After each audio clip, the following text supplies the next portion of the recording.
Yohanes 15 ayat 1 sampai 8. Pokok anggur yang benar. Akulah pokok anggur yang benar dan Bapakulah pengusahanya. Setiap ranting padaku yang tidak berbuah dipotongnya, dan setiap ranting yang berbuah dibersihkannya supaya ia lebih banyak berbuah. Kamu memang sudah bersih karena firman yang telah kukatakan kepadamu. Ayat yang keempat, tinggallah di dalam aku dan aku di dalam kamu, sama seperti ranting tidak dapat berbuah dari dirinya sendiri kalau ia tidak tinggal pada pokok anggur. Demikian juga kamu tidak berbuah jikalau kamu tidak tinggal di dalam aku. Ayat yang kelima, akulah pokok anggur dan kamulah ranting-rantingnya. Barang siapa tinggal di dalam aku dan aku di dalam dia, ia berbuah banyak, sebab di luar aku kamu tidak dapat berbuat apa-apa. Barang siapa tidak tinggal di dalam aku, ia dibuang keluar seperti ranting dan menjadi kering.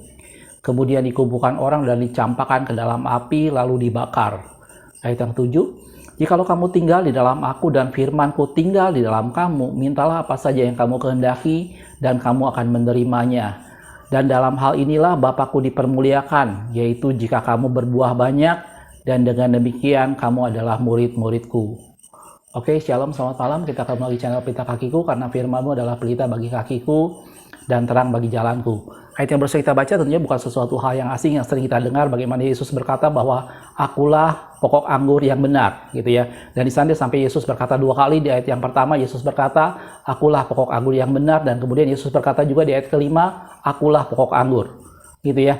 Pada video ini kita akan membahas sedikit lebih banyak tentang apa maksud Yesus dengan perkataan bahwa akulah pokok anggur yang benar, gitu ya. Dalam beberapa video saya sempat membahas tentang pribadi Yesus, bagaimana dia adalah gembala yang baik, bagaimana dia adalah hakim yang adil, dan banyak hal yang pernah kita bahas sama-sama tentang pribadi Yesus. Dan pada video ini saya akan menyinggung sedikit mengenai Yesus sebagai satu pribadi, yaitu pokok anggur yang benar, gitu.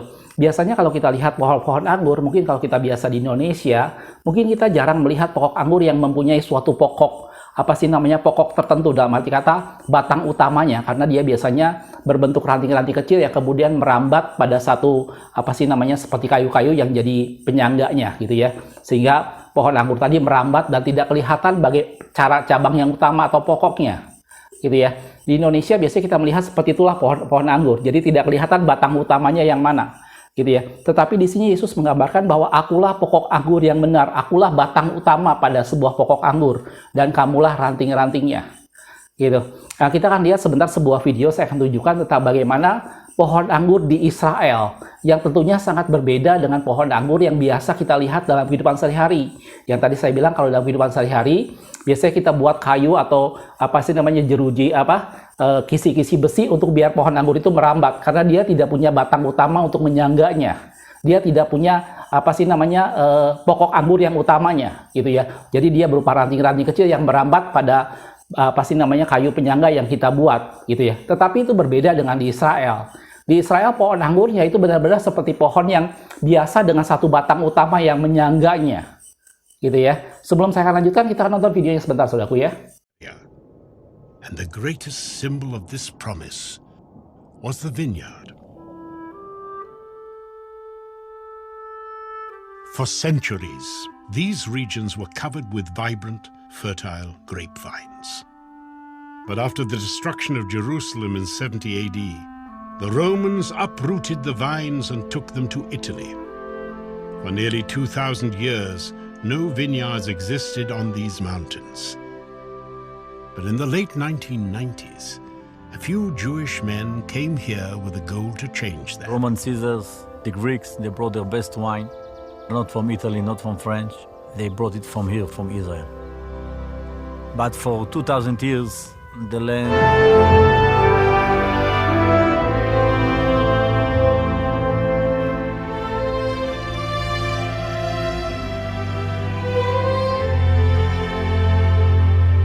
I don't think it's something that we can really understand. Jewish people will come back to their homeland.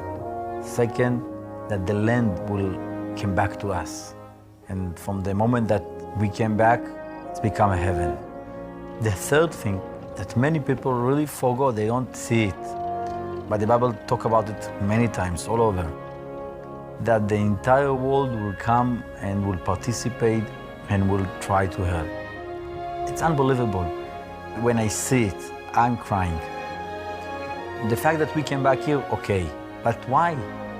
Somebody that lives so far away, thousands of kilometers from here, would like to know what's going on, would like to support, would like to be of Berg, and I am Israel.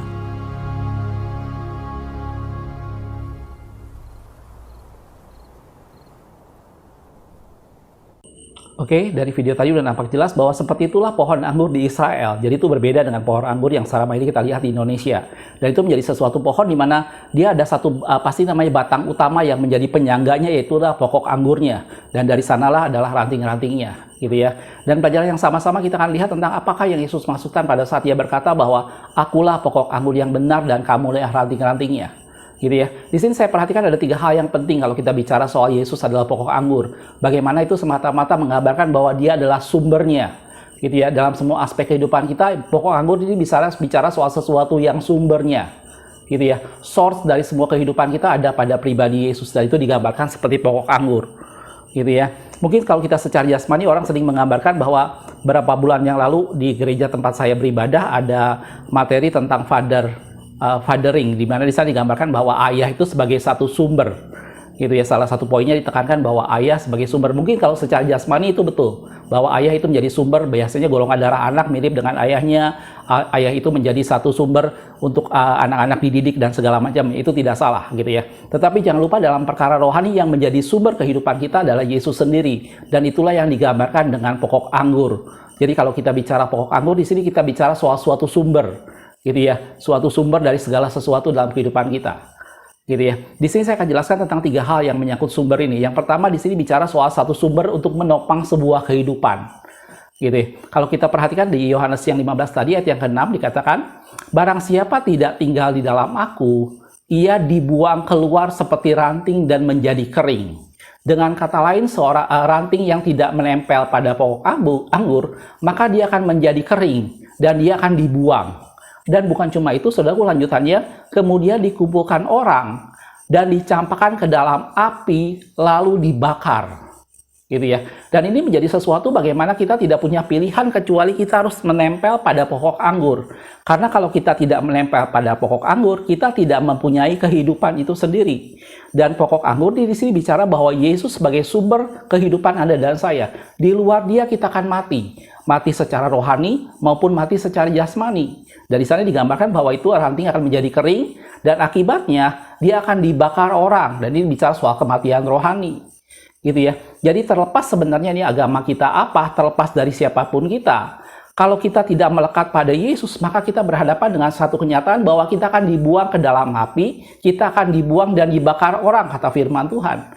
Karena kalau kita tidak menempel pada pokok anggur, maka kita akan dibuang seperti ranting yang kering tadi dan kemudian dibuang orang dan dibakar di dalam api. Jadi yang pertama, kalau kita bicara Yesus sebagai pokok anggur, maka ini bicara bahwa Yesus adalah sumber kehidupan kita. Melalui dialah kita menemukan hidup itu. Di luar dia tidak ada kehidupan apa-apa.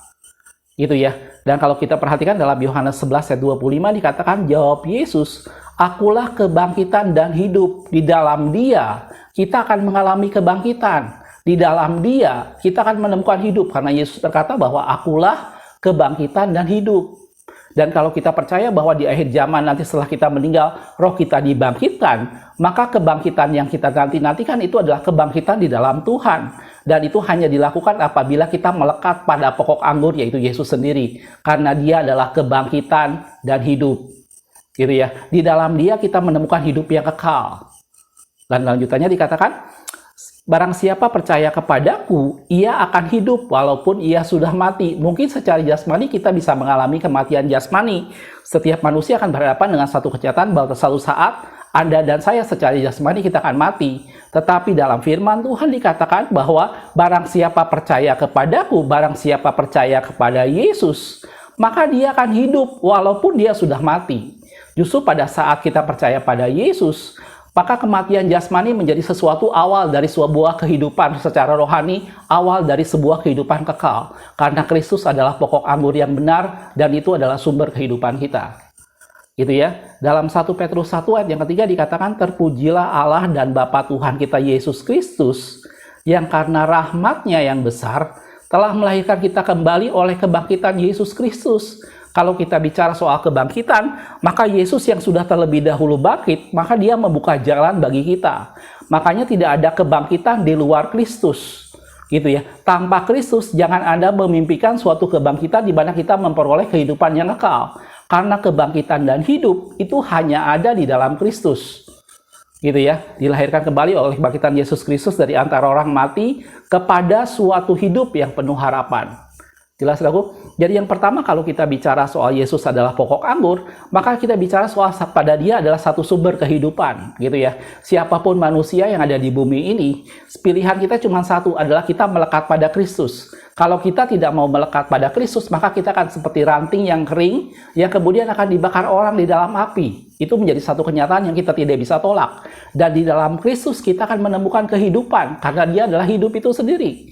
Bahkan dikatakan bahwa kalaupun kita mati secara jasmani, kita tetap akan hidup karena Kristus adalah kehidupan. Dan dia akan membangkitkan kita pada akhir zaman. Jelas, saudaraku? Jadi yang pertama kalau kita bicara soal Yesus adalah pokok anggur yang benar, maka kita percaya bahwa Yesus itu adalah sumber kehidupan Anda dan saya. Gitu ya. Di luar dia kita tidak menemukan kehidupan. Mungkin kita berpikir bahwa saya hidup seperti biasa, saya bernafas seperti biasa, betul saudaraku. Tetapi jangan lupa bahwa pada dasarnya kita mati karena kita terpisah dengan Allah. Dan kita berhadapan dengan satu kenyataan bahwa nanti kita akan berada dalam kematian kekal, gitu ya. Dan kehidupan kita hanya dapatkan di dalam Kristus. Kalau kita menerima Dia sebagai Tuhan dan Juru Selamat kita, dan kita membiarkan diri kita melekat pada Kristus, maka Dia adalah pokok anggur yang benar yang memberi pada kita kehidupan, yang akan membangkitkan kita dan membawa kita pada kehidupan yang kekal. Karena Kristus adalah kebangkitan dan hidup. Jelas aku? Jadi ini hal yang pertama kalau kita bicara soal Yesus adalah pokok anggur yang benar. Gitu ya, Anda tidak bisa menemukan kehidupan apa-apa di luar Kristus. Gitu ya, kehidupan hanya kita bisa dapatkan di dalam Kristus, dan kita tidak bisa menemukan kebangkitan apapun di luar Kristus, karena Kristus adalah kebangkitan itu sendiri. Dan kalaupun misalnya ada kebangkitan di luar Kristus, maka itu semata-mata kebangkitan menuju kematian kekal. Jelas aku? Jadi kebangkitan menuju kehidupan hanya kita akan dapat dalam Kristus, karena Dia adalah kebangkitan dan hidup, dan itulah pokok anggur yang benar. Jelas cukup? Itu hal yang pertama kalau kita bicara soal Kristus adalah pokok anggur yang benar. Dan yang kedua, dikatakan dalam Yohanes 15 ayat yang keempat tadi dikatakan, tinggallah di dalam aku dan aku di dalam kamu. Sama seperti ranting tidak dapat berbuah dari dirinya sendiri. Saya pernah membahas satu video tentang hal berbuah. Bagaimana berbuah ini menjadi sesuatu yang tidak datang dari kepribadian seseorang.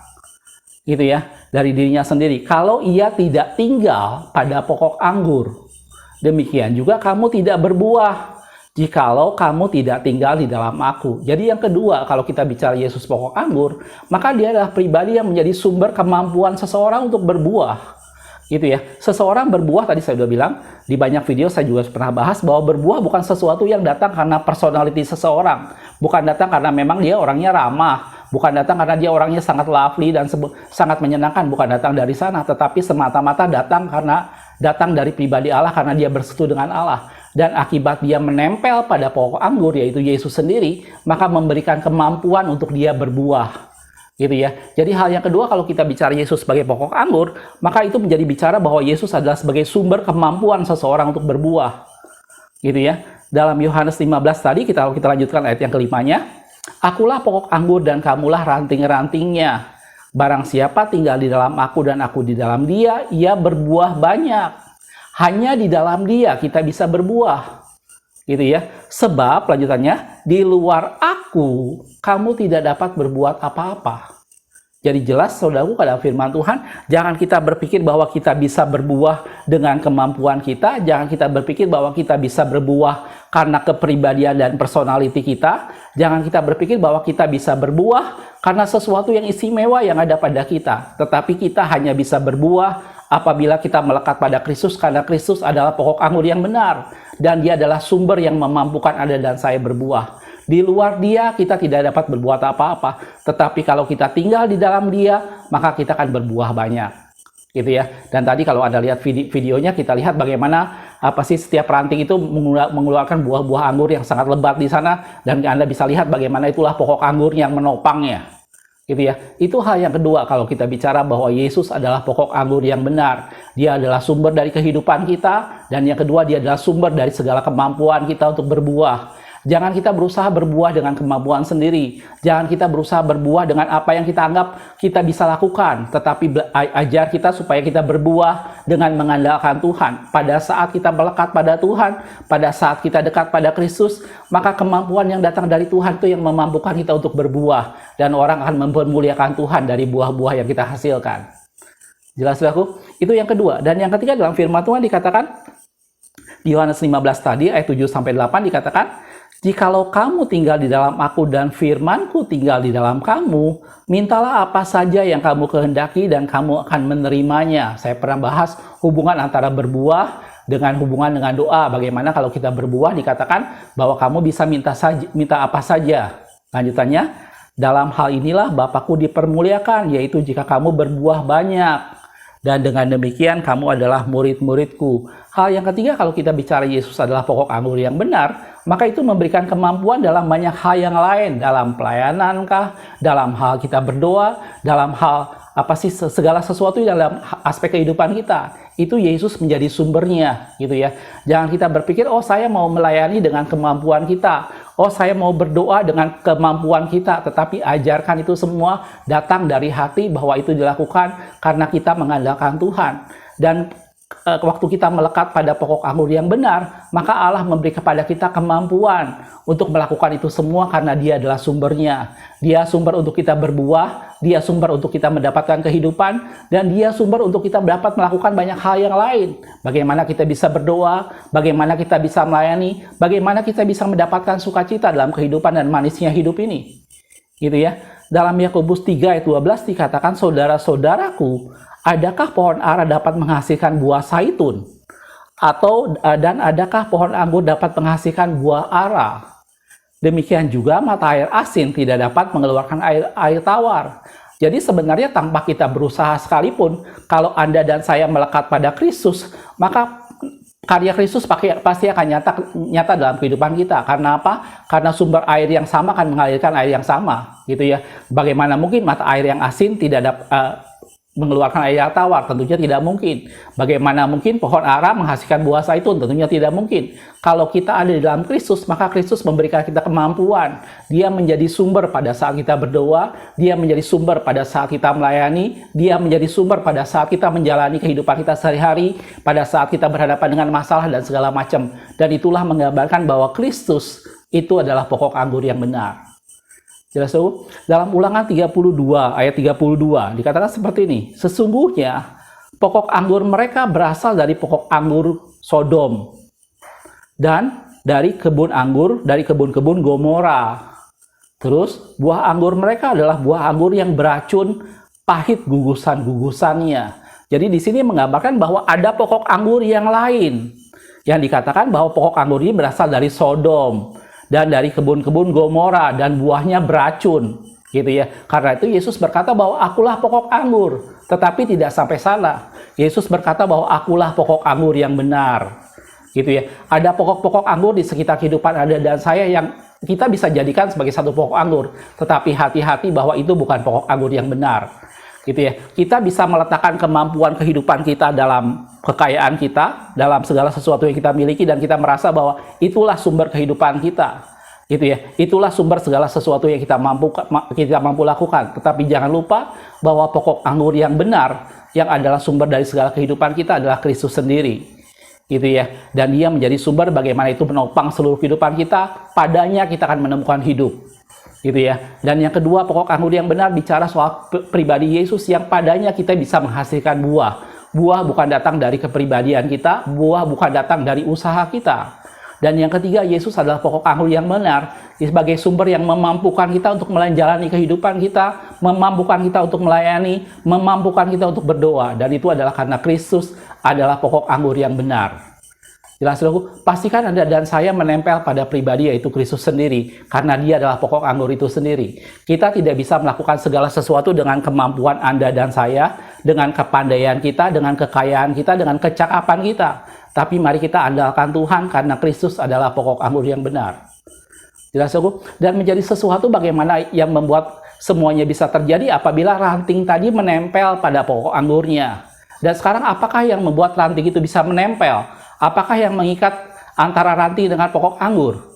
Gitu ya. Satu ayat yang terakhir dalam Kolose 3 ayat 14 dikatakan, dan di atas semuanya itu kenakanlah kasih sebagai pengikat yang mempersatukan dan menyempurnakan. Gitu ya. Dan itu yang membuat Anda dan saya melekat pada Kristus. Gitu ya. Kita melekat pada Kristus bukan karena kita membutuhkan sesuatu dari Tuhan, bukan karena kita kalau orang biasanya kalau dia berdekatan satu dengan yang lain, biasanya dia ada rasa saling membutuhkan, saling menguntungkan. Tetapi bukan itu yang mengikat Anda dan saya dengan Kristus. Kita terikat dengan Anda dan saya dengan Kristus itu semata-mata karena kasih. Dan Yesus pun datang ke dalam dunia dan menebus Anda dan saya itu semata-mata didasari oleh kasih. Gitu ya. Pada saat kita melekat pada Kristus dengan kasih, maka kita akan menemukan bahwa Dia adalah sumber kehidupan kita. Pada saat kita melekat dengan Kristus dalam kasih, maka kita akan menemukan bahwa Dia adalah sumber dari segala sesuatu yang membuat kita bisa berbuah. Dan pada saat kita melekat pada Kristus dengan kasih, kita akan menemukan bahwa Dia adalah sumber yang memampukan kita melakukan segala pelayanan kita, yang memampukan kita melakukan segala kehidupan kita, dan memampukan Anda dan saya dalam berdoa. Dan itu semua diikat karena kasih. Dan jaga supaya kasih kita kepada Kristus tetap berlimpah-limpah. Bagaimana supaya kita tetap tinggal dalam Kristus dan Kristus tinggal dalam kita? Maka mulailah mengasihi Tuhan.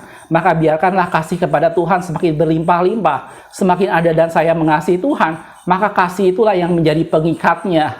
Gitu ya. Kalau Anda mulai tidak mengasihi Tuhan dan mulai melakukan segala sesuatu sebagai satu rutinitas, tanpa sadar, walaupun kita masih tetap orang Kristen, dalam kondisi kita bisa terpisah dari Allah. Karena kasih itulah yang mengikatnya. Gitu ya. Karena itu jaga supaya hati kita masing-masing tetap mengasihi Tuhan. Dan itulah yang membuat kita tetap terikat pada Kristus. Dan Kristus berkata bahwa kalau kamu tinggal di dalam aku dan aku di dalam kamu, maka kamu akan berbuah banyak. Gitu ya. Dan Dia adalah pokok anggur yang benar yang menjadi sumber segala kehidupan kita, yang menjadi sumber segala sesuatu dalam hal kita berbuah, dan Dia menjadi sumber segala sesuatu yang memberi pada kita kemampuan dalam hal melayani. Dan itu semua diikat di dalam kasih. Pertanyaannya sekarang adalah, masihkah ada kasih dalam hati kita kepada Tuhan? Atau kita berpikir bahwa ya saya orang Kristen, memang saya melakukan segala sesuatu seperti biasa. Hari Minggu saya ke gereja, setiap hari saya baca Alkitab atau saya berdoa, dan semuanya itu menjadi sesuatu hal yang rutin. Pernahkah kita bertanya dalam hati kita, masihkah ada kasih yang besar yang meluap-luap kepada Tuhan? Dan kasih itulah yang mengikat Anda dan saya dengan Kristus. Gitu ya. Dan biarkan kasih itu terpelihara, dan firman Tuhan katakan bahwa pada saat seseorang meninggalkan kasih yang mula-mula, maka digambarkan bahwa dia telah jatuh.